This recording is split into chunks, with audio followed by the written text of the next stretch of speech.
Halo, selamat pagi anak-anakku yang cerdas. Assalamualaikum warahmatullahi wabarakatuh. Pada kesempatan hari ini kita akan belajar pada tema 8 lingkungan sahabat kita. Subtema 3 usaha pelestarian lingkungan. Pembelajaran ke-1. Anak-anakku yang cerdas, mari kita awali pembelajaran kali ini dengan mengamati gambar berikut.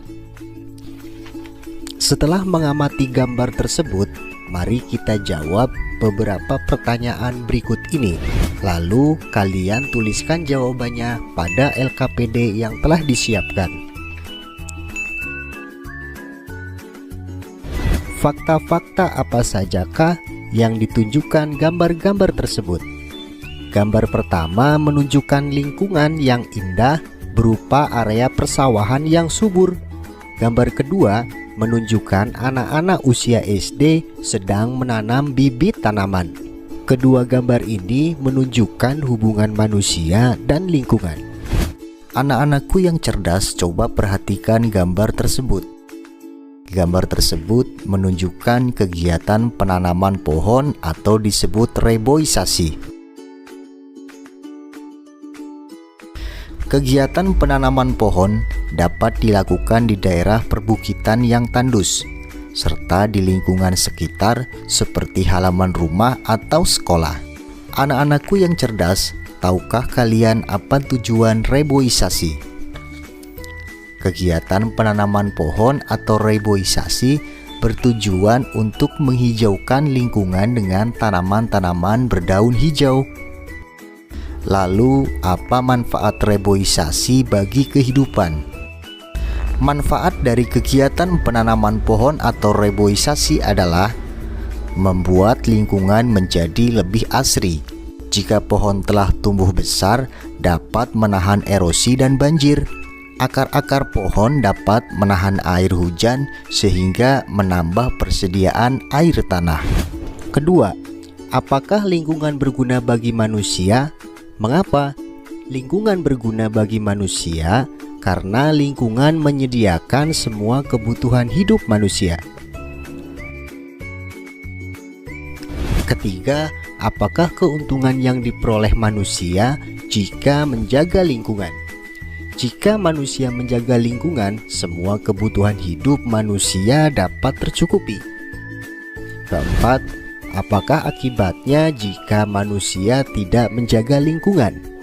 Jika manusia tidak menjaga lingkungan, lingkungan menjadi rusak dan tidak memberikan manfaat, bahkan dapat menimbulkan kerugian dan bencana bagi manusia. Kelima, bagaimana kondisi lingkungan di sekitarmu? Tentu kondisi di lingkungan sekitarmu berbeda-beda. Ayo coba tuliskan di LKPD. Salah satu unsur penting dalam lingkungan adalah air. Air sangat diperlukan bagi kehidupan di bumi. Apa saja manfaat air?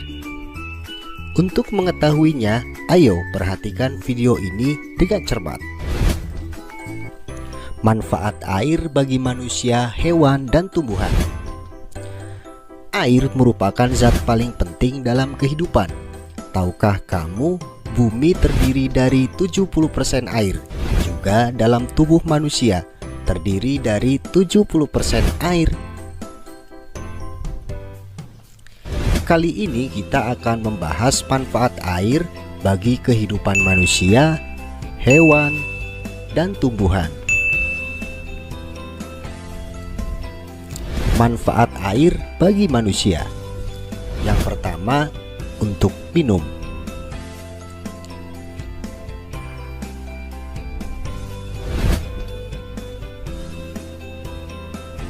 Yang kedua, untuk mandi. Yang ketiga, untuk mencuci. Dan yang keempat, untuk memasak. Dan masih banyak lagi fungsi air untuk manusia. Selanjutnya, manfaat air bagi hewan. Untuk minum, untuk membersihkan tubuh, dan sebagai tempat hidup. Yang ketiga, manfaat air bagi tumbuhan. Manfaat air bagi tumbuhan diantaranya adalah untuk percambahan, untuk bahan fotosintesis, dan melarutkan mineral untuk dibawa ke seluruh bagian tubuh tumbuhan. Anak-anakku yang cerdas, faktor dan persyaratan air bersih meliputi 3 komponen.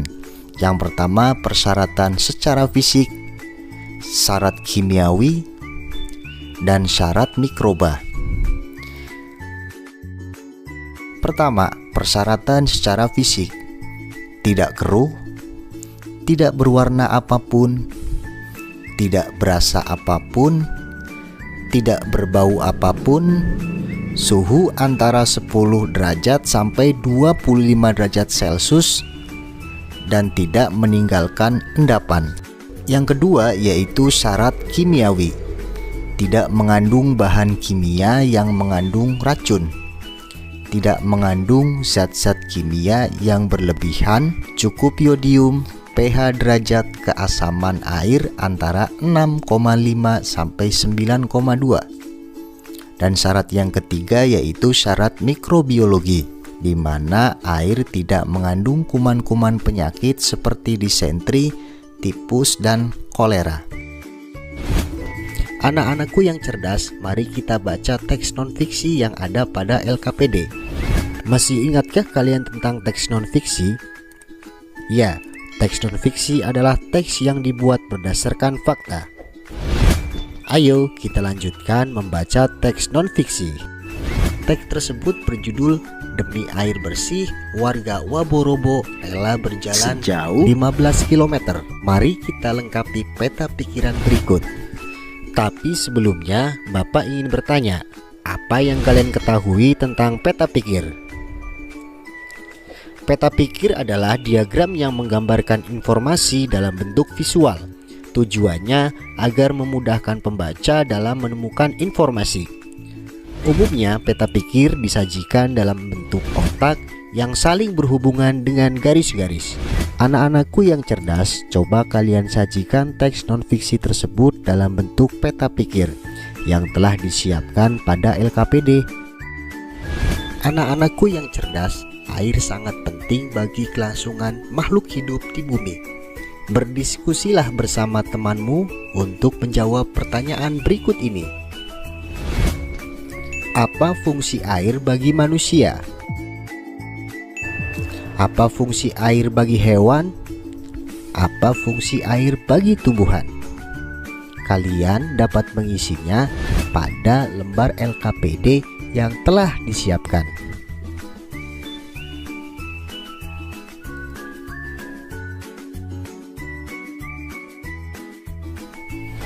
Demikianlah pembelajaran kita hari ini. Tetap semangat. Salam. Assalamualaikum warahmatullahi wabarakatuh.